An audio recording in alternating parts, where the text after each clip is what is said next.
다시 할까요? 한 주간 동안 주여 여러분들 평안하셨습니까? 옆에 사람을 인사합시다. 사랑합니다. 축복합니다. 예, 우리 주보의 제목이 있습니다. 같이 읽겠습니다. 시작. 더 큰 일도 하리라. 아멘. 오늘 본문의 이야기는 다음과 같습니다. 예수님께서 이제 13장부터 최후의 만찬을 시작하셨고, 거기서 최후의 만찬 하시면서 제자들의 발도 씻기시고 서로 사랑하라고 해주시고 이렇게 하시면서 주님은 제자들에게 너희가 나를 팔 것이다 라고 말했고, 너희 중에 하나가 팔 거라고 말했고, 베드로의 부인도 또 예언해 주시고, 이런 것 때문에 제자들이 두려워했습니다. 이 두려워하고 있었는데 주님께서는 그들에게 두려워하지 말라고 하시고, 더불어 주님이 내가 처소를 예배하러 가겠다, 그리고 내가 다시 와서 너를 영접하겠다, 이렇게 말씀하셨습니다. 주님께서 가시는 곳에 대하여 알지 못했던 도마는 묻습니다. 주여, 어디로 가십니까? 어디로 가는지 알아야 따라가지 않겠냐 하더니 주님께서 내가 곧 길이요 진리요 생명이다 라고 말씀해 주셨습니다. 또 빌립은 이렇게 말했습니다. 아버지를 보여주십시오. 그랬더니 주님께서는 나를 본 자는 아버지를 보는데 왜 자꾸 보여달라고 하느냐 라고 말씀하셨었습니다. 그러면서 오늘 우리 본문 이야기가 진행됩니다. 나를 믿는 자는 내가 하는 일을 그도 할 것이요 또한 그보다 더 큰 일도 하리니 이는 내가 아버지께로 간다, 이렇게 말씀하셨습니다. 그러면서 내게 내 이름으로 무엇이든지 구하면 내가 다 시행하겠다고 했고, 내가 너희에게 다른 보혜사를 보내줘서 그를 통하여 너희가 그 일을 할 수 있도록 해주겠다, 이렇게 말씀하셨습니다. 이 말씀을 주신 이야기들을 통해서 오늘 주께서 주시는 말씀을 듣도록 합시다. 먼저 12절입니다. 12절 같이 읽겠습니다. 내가 진실로 진실로 너희에게 이르노니 나를 믿는 자는 내가 하는 일을 그도 할 것이요 또한 그보다 더 큰 일도 하리니 이는 내가 아버지께로 감이니라. 아멘. 주님은 제자들에게 11절에서 아버지께서 내 안에 계심을 믿을 수 없다면 내가 하는 그 일을 통해서 너희가 나를 믿어라, 이렇게 말씀하셨습니다. 그런데 그 일에 대한 얘기를 해주고 내가 하는 일을 그래놓고 이제는 또 다른 일을 합니다. 다른 말씀은 제자들에게 너희가 나보다 더 큰 일을 할 것이다, 이렇게 말씀해 주셨습니다. 나보다 너희가 더 큰 일도 할 것이다 라는 이 말이 얼마나 많은 오해를 낳는지 모릅니다. 이 오해는 성도들이 예수님께서 행하신 기적보다 더 큰 일도 할 것이다 라는 말로 인식되어진 것입니다. 그래서 예수님이 행하셨는데 우리는 무엇을 못하냐 이러면서 뭐든지 할 수 있다, 이렇게 해석되어진 말이기도 합니다.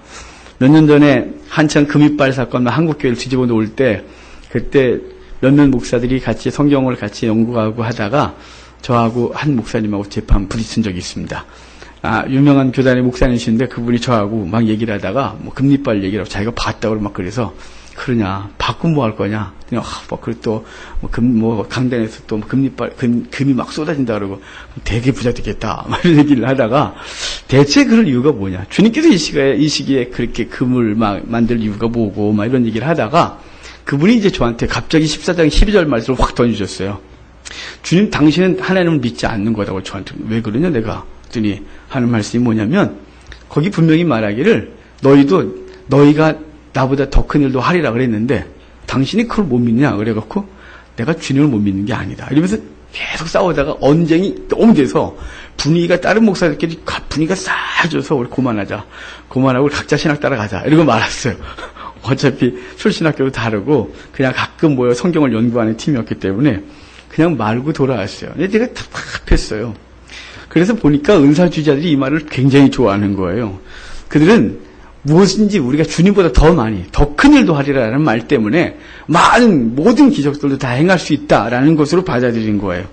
그들은 사람들이 이성을 모두 잃게 하고 자신들에게 철저히 복종하게 합니다. 그들은 자신들이 하나님께서 주신 은사가 있고 그 은사는 예수님께서 행하신 것보다 더 큰 일도 한다고 하여 사람들로부터 거짓 것을 믿게 하고, 그리고 사람들로 하여금 그 하나님께서 이 땅에 행하지 않으려고 하는 것까지도 다 자기들이 만들어내고 행한도 하고, 그래서 이단들이 설쳐되는 것까지도 다 베이스를 만들어줬습니다. 인간적으로는 그들이 그런 능력이 있어서 죽은 자도 살려줬으면 좋겠고, 산도 바다로 옮겼으면 좋겠고, 돈도 만들어내서 한참 줬으면 좋겠습니다. 하지만 주님께서 하신 말씀은 전혀 그런 의도가 아닙니다. 예수님께서 말씀하신 의도는 은사적인 차원의 얘기를 지금 한 게 아닙니다. 생명을 살리는 데 대해서 주께서 말씀하신 것입니다. 당신은 지금 죽으셔야 했습니다. 그리고 죽음 앞에서 자신이 가르친 제자들이 자신을 팔 것과 부인하고 도망한 것에 대해서 말씀하셨습니다. 그런 주님은 제자들에게 이렇게 말씀하신 거예요. 너희가 나보다 더 큰 일도 하리라. 성령이 임한 후에 너희가 나보다 더 큰 일, 바로 복음의 폭발적인 역사들 너희가 이룰 것이라고 말씀하는 것입니다. 당신은 3년 반 동안 가르쳤는데 제자들이 당신을 다 부인하고 떠나는 것이었습니다. 이후에 제자들은 성령의 능력을 힘입어 주의 복음을 증거하면 그들은 환난과 핍박 속에서 도망가는 자들이 아니라 기꺼이 자신의 생명을 내어놓고 주를 위해 죽는 자들이 어마어마하게 많이 만들어질 것에 대해서 주님은 이미 예고하고 있는 것입니다. 이 말씀의 성취는 예수님께서 죽으시고 50일 만에 성취가 되는데 바로 오순절 성령 강림 사건입니다. 오순절날 성령이 임하자 제자들이 방언을 하기 시작했고 이것을 본 사람들이 지나가면서 저들이 세술에 취했다고 뭐라고 했습니다. 베드로가 나가서 우리가 세술에 취한 것이 아니다라고 말하면서 예수 그리스도에 대하여 증거했더니 그들이 마음에 찔려 어찌할꼬 고민하고 그 베드로의 말씀을 듣고 그들이 하루에 돌아온 자가 3,000명이나 주를 믿었다 이렇게 말합니다. 그 후에 미문가에 앉은 안진뱅이를 고쳤을 때 그 사건으로 또한 5,000명이 주께 돌아옵니다. 3,000명, 5,000명, 그 외에 수도 없이 많은 사람들이 매일매일 믿는 자들의 수가 더해지는 사건이 벌어졌는데 바로 그 일이 너희가 나보다 더 큰 일도 하리라 라는 말씀인 것입니다. 주님께서 행하셨던 것보다 더 큰 것이 아닙니다. 무리를 걸은 것도 아니고 죽은 자를 살려내는 것도 아니고 그 모든 것들은 무엇을 위해 필요했었느냐. 주님이 지금 우리 요한복음에서 계속했던 말이 뭐였나요? 주님은 다른 복음에서는 다른 표적들을 향하여 두나미스라는 헬라어를 썼다 그랬어요. 요한복음은요, 세메이온, 표적이다 그랬어요. 주님께서 행하신 것은 목적이 뭐였어요? 영혼 구원, 복음 전파였어요. 그것을 계속 따라다니고 그것을 추구하는 자들 향하여 악하고 게으른 자, 악하다고 그들을 책망했었어요. 주님이 이 시대에 우리에게 요구하는 것은 뭐냐면 복음 전파를 통하여 많은 영혼을 건지는 것, 그 영혼을 건지는 것이 너희가 나보다 더 큰 일을 할 것이다 라고 말씀하시는 것이에요. 지금도 이 약속은 변함이 없습니다. 우리가 나가 복음을 전하면 그 영혼들이 주께 돌아오는 것이에요. 우리가 나가 복음을 전하지 않았기 때문에 영혼이 돌아오는 것을 보지 못하는 것이에요. 주님은 베드로가 마태복음 16장 16절에서 주는 그리스도시요 살아계신 하나님의 아들이십니다 라는 고백한 이후에 주님께서 이렇게 말씀하셨어요. 내 위에 교회를 세우리니 음부의 권세가 이기지 못하리라. 이 말이 뭔가요? 너가 나가 그 고백을 한 사람들이 나아가 음부의 권세, 그 음부의 문을 두드리면 반드시 그 문이 열리고 그 문들을 취할 것이라고 주님이 말씀하신 것이다 이 말입니다. 이렇게 주님보다 더 큰 일을 이루기 위해서는 필요한 것이 있어요. 그래서 주님께서 주님의 은혜와 도우심이었습니다. 그리고 이 도우심은 기도하는 방법을 통해서 주어지는 것인데 13절과 14절에서 다음과 같이 말씀합니다. 우리 13절, 14절 같이 읽겠습니다. 너희가 내가 행하리니 이는 아버지로 하여금 아들로 말미암아 영광을 받으시게 하려 함이라. 내 이름으로 무엇인지 내게 구하면 내가 행하리라. 아멘. 주님은 당신을 믿는 자들은 자신보다 더 큰 일을 할 것이라고 말씀하신 이후에 무엇이든지 당신의 이름으로 기도하면 행할 것이다 라고 말씀해 주셨습니다. 근데 이 말씀도 앞에 있던 말씀과 동일하게 많은 오해를 낳은 구절입니다. 앞뒤 문맥을 좀 따져보서 본문을 읽으면 이 본문이 우리가 원하는 그런 얘기들이 아닙니다. 우리가 원하는 얘기, 무엇이든지 구하면 주님께서 주시겠다라는 이야기가 아니에요. 이 앞뒤 문맥을 따져보면 이 말씀은 한정된 의미를 갖고 있어요. 그것은 예수님보다 더 큰 일을 이루는 데 필요한 어떤 것에 대하여 너희가 무엇인지 구하면 내가 시행하겠다 이렇게 말하는 것이 자신의 욕심을 채우기 위해서 필요한 것을 무엇인지 구하면 다 얻는다는 말이 아닙니다. 물론 하나님께 구하는 것에 대해서는 제한이 없습니다. 무엇을 구하든지 다 됩니다. 하지만 그것에 대한 응답은 제한이 있는 것입니다. 하나님께서 그것을 결정하시는 것이고 주께서 그것이 우리에게 필요하면 주시고 그렇지 않으면 안 주시는 것입니다. 무엇인지 구하면 다 준다 이것이 아닙니다. 하여간 본문이 의미하는 바는 한정된 의미를 갖고 있는 것이에요. 너희가 나보다 더 큰 일도 하리라. 그 더 큰 일을 하는 데 있어서 너희가 필요한 것을 너희가 무엇인지 구하면 내가 너에게 시행하겠다라고 말씀하시는 거예요. 더 큰 일, 바로 복음 전파. 그 주의 복음을 증거해 필요한 것들을 너희가 구하면 내가 그것을 시행하겠다라고 말씀하고 있는 것입니다. 초대교회 성도들은 이 말씀을 지금의 성도들처럼 괜히 오해하지 않아요. 앞뒤 문맥을 잘라갖고 다 버린 다음에 너희가 무엇인지 구하면 아버지께서 시행하겠다. 이 두 번의 반복된 얘기를 하면서 이것을 우리의 욕심을 취하는 것으로 해석하고 무엇인지 구하면 얻겠다고 했으니 무엇인지 구합시다. 라고 해서 무엇인지 내 욕심을 다 담아서 기도하지 않았다. 이 말입니다. 왜 우리가 그렇게 기도할까요? 왜 더 큰 일도 하리라에는 우리가 원하는 것들을 다 하고 싶어 하고 너희가 무엇인지 구하면 시행하겠다는 말이 우리의 욕심과 다 모든지를 다 포함할까요? 그것은 우리가 여전히 육신이 살아있기 때문에 그렇습니다.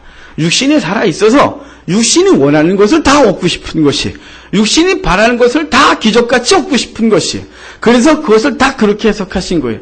하지만 우리가 죽었다고 생각하면 우리가 육신에 대해 죽은 자로 우리 스스로를 여기면 로마서의 사도 바울의 말처럼 너희가 육신에 대해 죽은 자로 여길 줄 알아라고 말씀대로 우리가 우리 스스로를 죽은 것으로 여기면 더 이상의 이 썩어질 것에 대해서 연연하지 않는데 우리는 여전히 우리가 살아있기 때문에 여전히 우리 육신의 요구들을 계속해서 구하고 그것들이 내게 얻어지길 바라고 모든 말씀들을 다 거기에다 귀결시켜서 해석하는 어리석음을 범하는 거예요. 초대교회 성도들은 그러지 않았을 것이 왜냐하면 그들의 가치관이 우리와 달랐기 때문이에요. 그들은 예수 그리스도를 믿는 순간 그리스도에게 생명을 다 바쳤어요. 생명의 주도권을 잘 갖고 있는 것이 아니라 하나님께 다 내어드림으로 오직 그들의 생애의 목적이 뭐냐? 주의 복음을 증거하는 것으로 곧장 나아갔단 말이에요. 그래서 예수를 믿으면 곧 사역자가 됐어요. 지금 이 시대 사람처럼 예수 믿고 나서 훈련받고 뭐하고 평신도로 오래 있다가 나 아직도 서리집 사요 뭐하다가 죽을 때쯤 돼서야 내가 주의 일꾼 아니고요. 초대교회는 예수 그리스도를 믿는 순간 곧 복음 증거다. 예수를 믿는 순간 곧 주의 일꾼 되었다 이 말입니다. 그렇기 때문에 그들은 더 이상의 예수 그리스도를 믿는 순간에 이 땅의 것들에 대하여 연연하지 않는 자가 됐어요. 그리고 디모데후서에 보면 사형언도를 받은 사도 바울은 그 사형언도를 받은 이후에 그 두려워 떨고 있는 디모데에게 편지하기를 두려워하지 마라 너희 숨어 있어라 주께 너의 생명을 건져주실 거다 이런 얘기 하나도 한 적이 없어요. 디모데후서가 유언서인데 사도 바울이 유언서는 모두 죽으란 얘기만 하고 있어요. 그 중에서도 디모데에게 계속해서 거듭 반복하는 얘기는 뭐냐면 내가 많은 증인 앞에 내게 들은 바를 충성된 사람에게 부탁해라. 그들이 또 다른 사람에게 가르칠 수 있으리라. 그러니까 너희가 할 일이 뭐냐? 지금 너희가 지금 목숨을 위해서 무엇을 구하는 게 아니라 너는 지금 오직 뭘 했냐? 복음을 증거해라. 네가 증거하고 그도 다른 사람에게 증거할 것이다. 만약에 난 잡혔고 너도 잡힐 것이고 그거 너가 전한 것을 때문에 누군가는 또 복음을 증거할 거고 걔가 잡히면 또 누군가가 복음을 증거할 거고 끊임없이 복음 전파에 대한 이 가치관이 그들 속에 있었어요. 사도 바울은 나아가서 또 이렇게 얘기했습니다. 너는 말씀을 전파하라. 때를 얻든지 못 얻든지 항상 힘쓰라. 범색 오래 참과 가르침으로 경책하며 경계하라. 그리고 권하라. 이 디모데후서에서 계속해서 말하고 있는 사도 바울의 이야기예요. 왜 그럴까요? 왜 계속해서 이 죽음 앞에서 이 죽음을 앞에 두고 그리고 잡힐까 두려워하고 있는 자신의 제자들에게 사도 바울은 끊임없이 어떻게 살까를 생각하지 아니하고 죽는 것에 대한 얘기를 할까요? 그 죽음 앞에서 너희가 언젠간 죽을 텐데 너희도 복음 증거하는데 힘을 다하라고 말하는 것일까요? 그것은 이 땅 가운데 관심을 갖고 있지 않기 때문에 그래요. 여기에 여전히 자기들은 이 육신에 대하여 죽은 자를 여기고 오직 복음에 대하여만 산 자를 여겨 이 복음을 증거하는 데 삶을 드리고 있기 때문에 사도 바울도 끊임없이 그러고 있는 거고 그래서 서신서 후반으로 가면 일반 서신으로 가고 요한계시록 끊임없이 이렇게 하는 얘기가 죽으라예요. 죽으라. 주의 복음을 위해 죽으라 그래서 살려고 하는 게 하나도 없어요. 다 죽는 것이. 그런데 이 시대 우리 그리스도인들은 다 희한하게 그리스도를 통하여 죽고자 하는 것이 아니라 그리스도를 통하여 살고자 하는 생각만 하고 있는 거예요. 그리스도를 통하여 잘 살고 그리스도를 통하여 성공하고 그리스도를 통하여 명예를 얻고 그리스도를 통하여 아름다워지고 멋있어지고 그리스도를 통하여 다 잘되고 형통하는 것만 생각하기 때문에 모든 말씀들을 다 거기에 비교시켜서 해석하고 거기에 다 적용하고 있다 이 말이에요. 주님은 그렇게 말한 적이 없는데 우리는 온통 거기에 대해 관심을 갖고 있는 거예요. 우리 맨 마지막 요한계시록을 봐도 초대교회 핍박 속에서 다 죽어나갈 때요. 잡히면 죽었어요.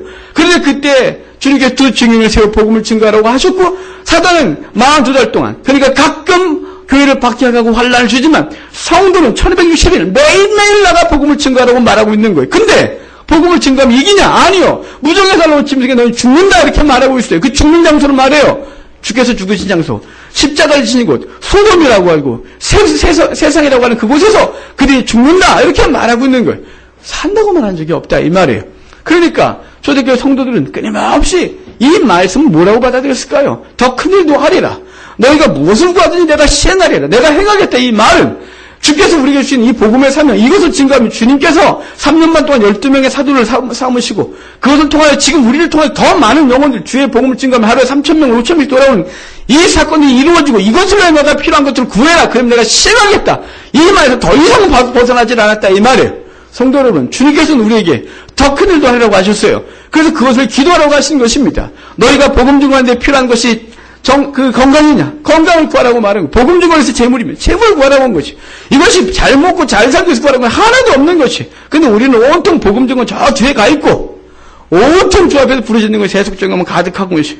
성도 여러분, 주님께 무엇인지 구하면 주께서 응답하시고 있는데 그 응답하시겠다고 하는 그 말, 그 초점이 어디에 있어야 되냐면 우리의 삶을 통하여 주의 복음을 증거하고 하나님 나라를 세우는 데 있다는 사실을 잊지 않으시기를 바랍니다.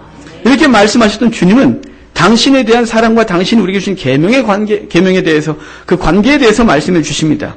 우리 15절입니다. 15절 같이 읽겠습니다. 너희가 나의 계명을 지키리라. 아멘. 주님은 너희가 나를 사랑하면 나의 계명을 지키리라 이렇게 말했어요. 사랑하면 계명을 지키는 거 당연하다 이 말이에요. 그럼 주님께서 주신 계명이 뭘까요? 이미 우리가 13장에서 읽었어요. 13장 34절과 35절에서 이렇게 말씀했습니다. 새 계명을 너희에게 주노니 서로 사랑하라. 내가 너희를 사랑한 것 같이 너희도 서로 사랑해라. 너희가 서로 사랑하면 이로써 모든 사람이 너희가 내 제자인 줄 알리라 라고 말씀하셨습니다. 그러니까 주님께서 주신 계명은 뭐냐면 사랑이었습니다.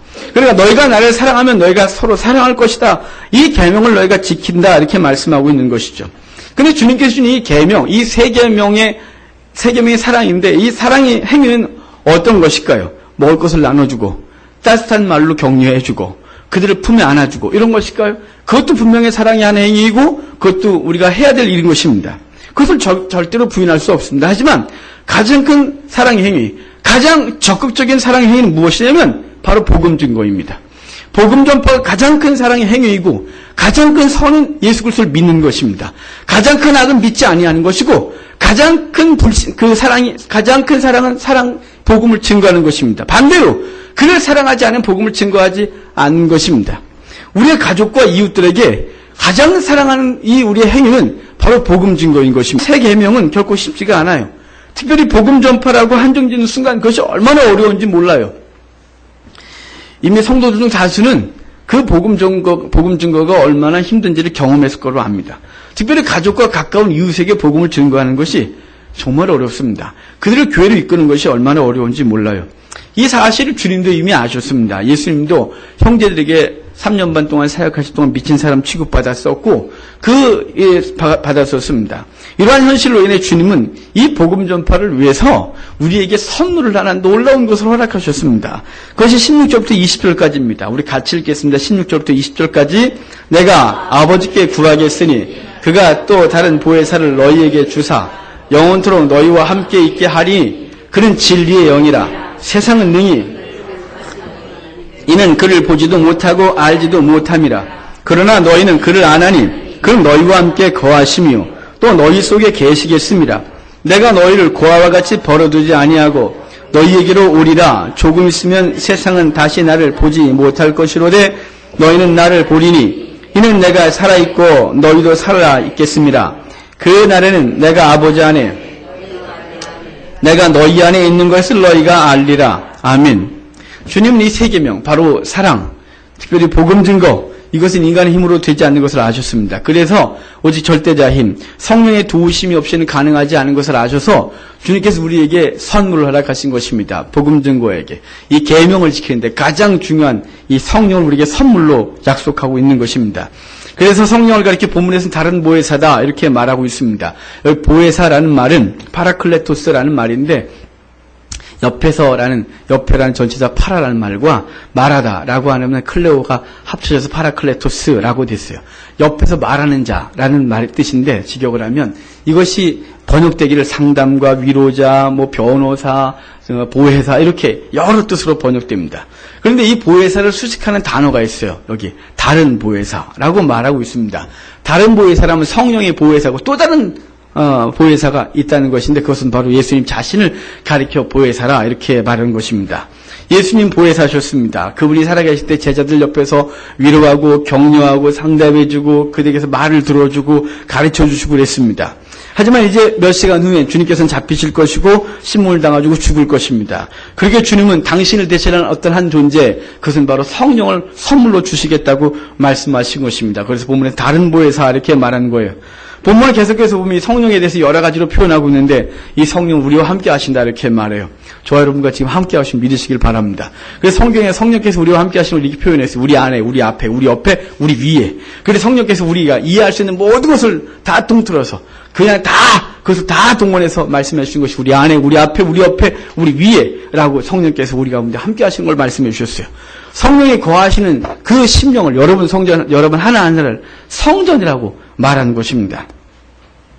그리고 우리 주의 백성들 고아와 같이 벌어두지 않겠다 이렇게 본문에서 말했어요. 그리고 성령은 세상을 받을 수 없다 이렇게 말해요. 세상은 성령을 받을 수가 없다고 말하는데, 왜냐하면 세상은 사단에게 속해 있기 때문에 그렇습니다. 사단에게 속해서 거짓을 좋아하기 때문에요. 요한복음 8장 44절을 보면 그 세상에 속한 사람들의 아비를 누구라고 하면 마귀에게 말해. 마귀라고 말해. 그래서 너희 아비 마귀에게서 너희가 나서 거짓을 좋아한다. 이렇게 말하고 있습니다. 이 거짓의 아비 사단과 대조적으로 오늘 본문에서는 성령을 진리의 영이다 라고 말해요. 그러니까 진리의 영이니까 이 진리의 영인 거짓의 영이 받아들일 수가 없는 것이에요. 우리는 주께서 우리를 선택하시고 우리 안에 들어오셔서 진리이신 그리스도를 받아들이기에 합당하게 우리의 마음을 만들어줬다면 이미 사단의 세력 가운데 있는 그들은 진리의 영을 받아들일 수 없는 존재가 된 것이, 그래서 세상은 성령을 받을 수가 없다 이렇게 말하는 것입니다. 이렇게 성령에 대해 말씀하신 중에 아주 중요한 말씀을 하셨어요. 그것은 19절 말씀처럼 조금 있으면 세상은 다시 나를 보지 못할 것이로되 너희는 나를 보리니 이는 내가 살아있고 너희도 살아있겠음이라, 이 말씀 때문입니다. 여기서 주님은 세상은 나를 보지 못하지만 너희는 나를 보리라 이렇게 하셔놓고 그 이유에 대해서 이는 내가 살아있고 너희도 살아있겠습니다 이렇게 말했어요.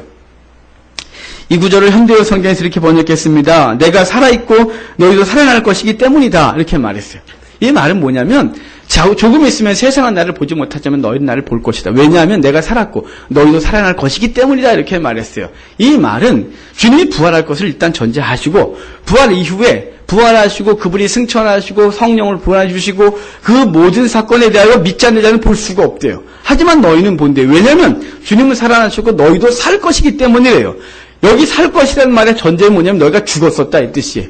죽었고 너희가 살 것이기 때문이다. 미래에 살 것이다. 어느 순간에 살 것이다. 바로 어느 순간 성령이 너에게 임하시면 너희 영원히 살 것이라고 말하는 거예요. 그래서 에베소서 2장에서는 죽었던 너희를 살렸다고 말하는 것입니다. 그러니까 우리가 죽었다 살아날 것이기 때문에 보는 거예요. 성령이 여러분 가운데 있고 저 안에 있기 때문에 우리가 말씀을 통해 주를 보고 말씀을 통해 주의 음성을 듣고 말씀을 통해 주님과 만나는 것이에요. 그래서 주님과 교통하는 것이, 이것을 믿지 않는 자들에게 성경을 한 트럭을 갖다 줘도 그들은 성경을 통해서 주를 볼 수가 없는 거예요. 이 속에서 주의 음성이 들리질 않는 거예요. 아무리 많은 설교를 해도 그 속에서 주님을 만날 수가 없는 거예요. 왜냐하면 죽었기 때문에. 주님께서 지금 우리에게 말하는 거예요. 조금 있으면 너희가 나를 볼 것이다. 하지만 세상은 보지 못한다. 왜냐하면 그들은 죽었고 너희는 살 것이기 때문에 나도 살았고 너희도 살 것이다. 성령이 임하여 너희를 살릴 것이라고 말씀하고 있는 것입니다.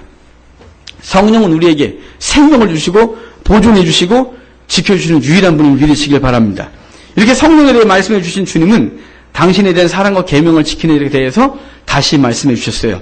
21절과 24절입니다. 21절부터 24절까지 같이 읽겠습니다. 나의 계명을 지키는 자라야 나를 사랑하는 자는 내 아버지께 사랑을 받을 것이요 나도 그를 사랑하여 그에게 나를 나타내리라. 가룟인 아닌 유다가 이르되 주여 어찌하여 자기를 우리에게는 나타내시고 세상에는 아니하려 하시나이까. 예수께서 대답하여 이르시되 사람이 나를 사랑하면 내 말을 지키리니 내 아버지께서 그를 사랑하실 것이요 우리가 그에게 가서 거처를 그와 함께 하리라. 나를 사랑하지 아니하는 자는 내 말을 지키지 아니하나니 너희가 듣는 말은 내 말이 아니요 나를 보내신 아버지의 말씀이니라. 아멘. 주님은 당신을 사랑하는 사람들은 당신이 주신 계명을 지킬 것이라고 말씀했습니다. 그러니까 가룟인 아닌 유다가 주여 어찌하여 자기를 우리에게 나타내시고 세상에 아니하려 하십니까? 라고 했더니 주님께서 이미 앞에서 동일하게 했던 말씀처럼 사람이 나를 사랑하면 내 말을 지킬 것이다 이렇게 말했습니다. 사실 이 말씀 사람이 나를 사랑하면 내 말을 지킬 것이다 라는 이 말은 자연인 상태의 인간에게는 불가능한 요구입니다. 자연인 상태라는 건 믿지 않는 상태를 말합니다. 왜냐하면 죄 가운데 태어나 죄 가운데 사는 인간은 스스로는 절대로 하나님을 알지도 못할 뿐만 아니라 하나님께서 요구하신 계명을 지키지도 못하기 때문입니다. 주님의 말씀을 지키며 살 수 있는 유일한 힘은 성령의 도우심밖에 없습니다. 그래서 성령을 약속하신 것입니다. 만약에 우리 스스로가 무엇인가 행하여 하나님을 찾고 하나님의 뜻을 이룰 수 있다면 예수님께서 오실 이유가 없었습니다. 이 땅에 수억의 사람들 중에 하나님의 의를 만족시킬 수 있는 인간이 단 한 사람이라도 있다면 주님이 오실 이유가 없었습니다. 단지 성령의 도우심으로 자신을 절제하며 그분께서 원하시는 일을 감당할 뿐인 것이 우리의 모습입니다. 이렇게 성령의 도우심으로만 주님을 사랑하고 기꺼이 세 계명을 지키며 살 수 있게 되는 것입니다. 이렇게 성령의 내주하심만이 예수님을 사랑하고 그분의 계명을 지켜 살 수 있게 되는데 그렇다면 왜 그분이 계셔야 되는 것일까요? 그것은 25절, 26절이에요. 25절, 26절 같이 읽겠습니다.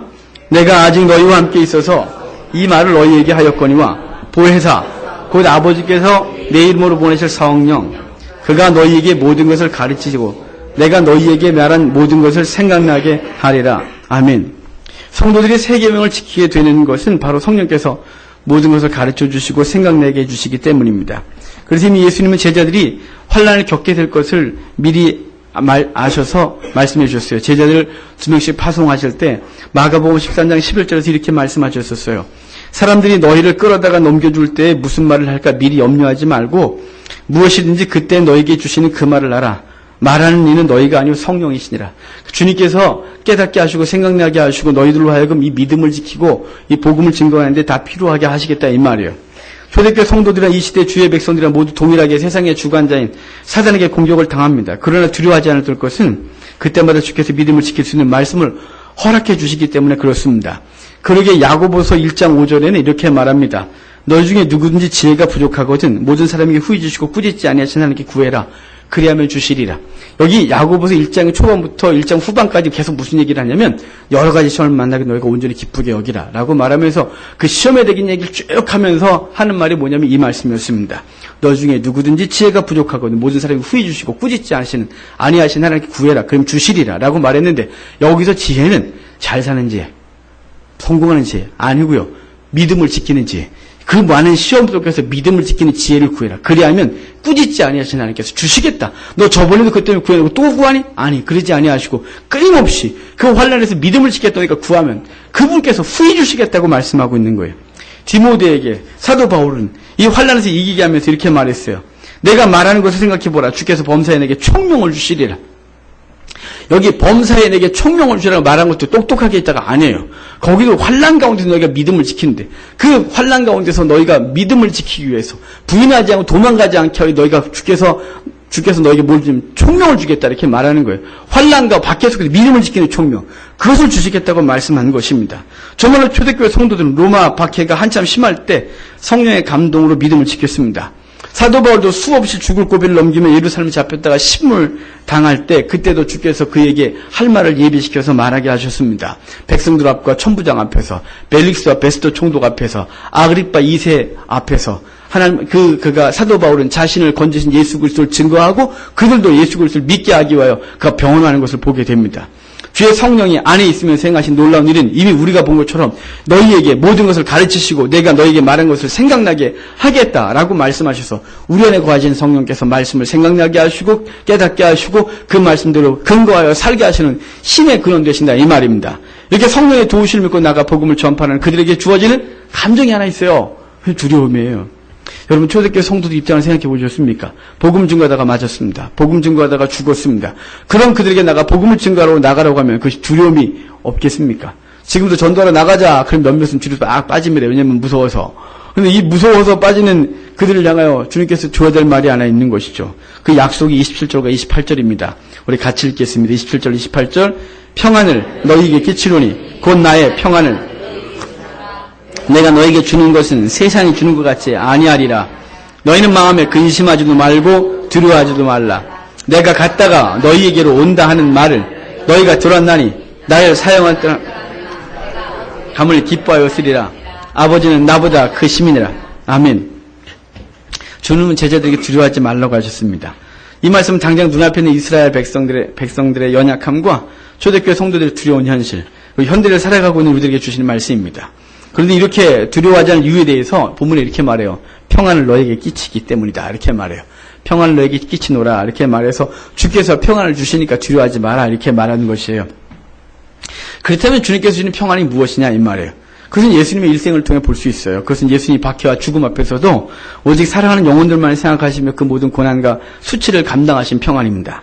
주님은 어떤 상황에서 평안이 깨지지 않았습니다. 이를 배운 사도들도 예수님과 마찬가지로 평안이 깨지지 않았습니다. 그러므로 주님께서 우리에게 주시는 평안은 절대로 요동하지 않는 것입니다. 그래서 사도 바울은 빌립보서 4장 6절 7절에서 이렇게 말해요. 아무것도 염려하지 말고 다만 모든 일의 기도와 간구로 너희 구할 것을 감사함으로 하나님께 아뢰라.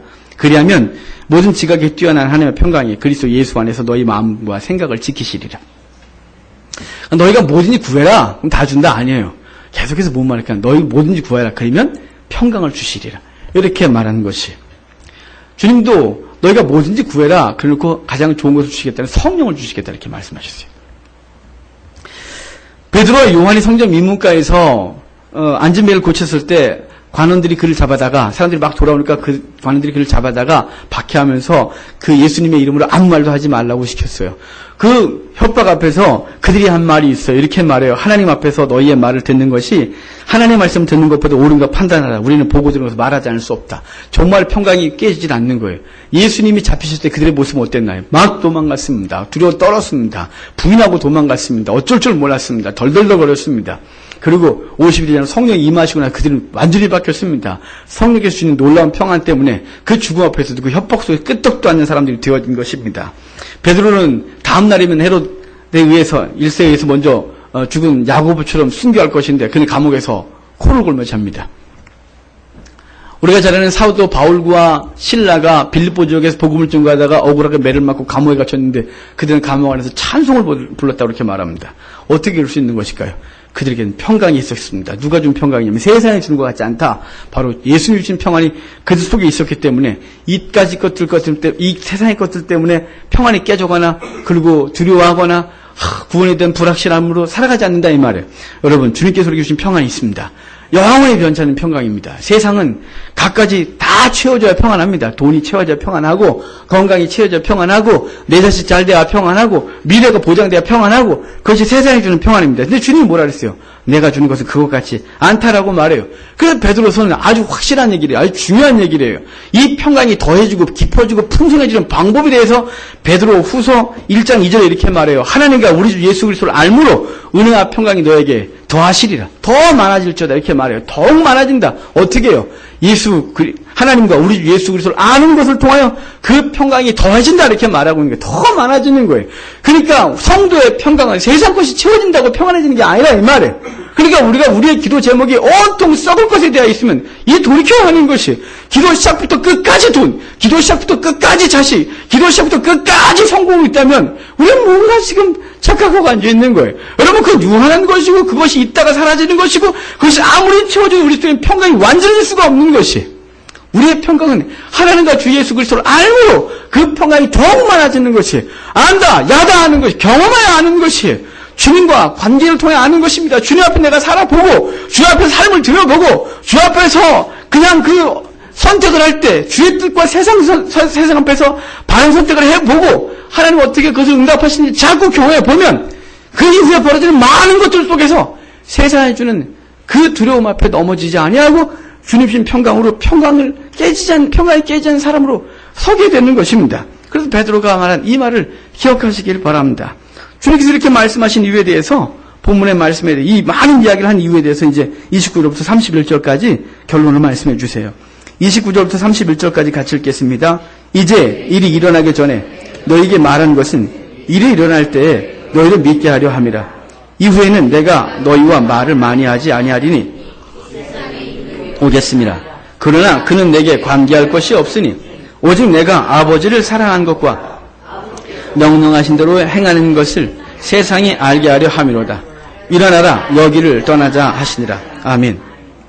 그럼 주님께서 지금 이제 일이 일어나기 전에 너희에게 말한 것은 일이 일어날 때 너희로 믿게 하려 함이라 라고 이렇게 말했는데 여기 일이 일어날 때란 이제 예수님이 후에 얼마 있으면 잡히시고 그리고 죽으시고 제자들도 환난을 받을 것이고 이렇게 이런 일이 벌어질 때 너희로 하여금 이것을 알게 하려 합니다. 이 말이. 이것은 뭘까요? 너희가 해야 될 일이 더 큰 일. 그 더 큰 일을 왜 누가요? 성령이 너희 위에 도우실 것이고 그분이 너희와 함께 하실 거고 평강이 깨지지 않을 거니까 두려워하지 마라. 이런 이야기들을 미리 해놨다 이 말이에요.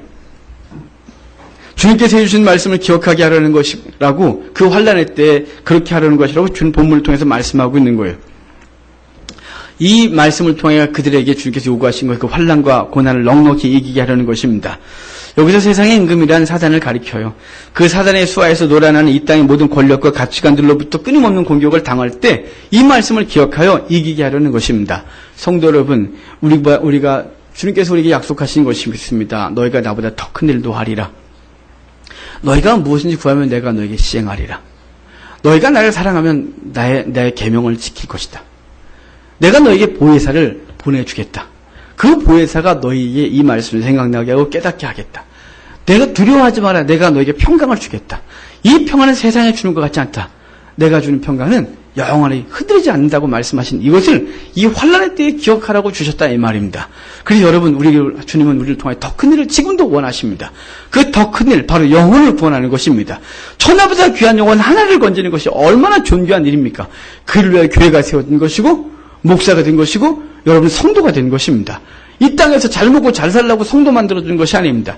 이 땅에서 잘 먹고 잘 사는 게 뭐가 대단합니까? 저희가 하면 이것과 비교할 수 없는 것이 영원한 것이 여기 있는데 여기서 그거 하려고 주님께서 우리 성도 삼은 것이 아니라 사실을 기억하고 우리를 통해서 원하시는 것, 그것은 더 큰 일, 복음 증거, 영혼 사랑, 이것을 위해서 우리에게 주셨다는 사실을 믿으시고 우리 주님 의지에 이 한 주간도 우리 복음 증거하고 이제 점점점 명절 다가오는데 만나는 가족과 친척들에게 그리스도를 반드시 증거하여 그들도 그리스도인 되게 하고 이 하나님이 원하시는 이 큰 일을 감당해내는 우리가 되기를 바랍니다.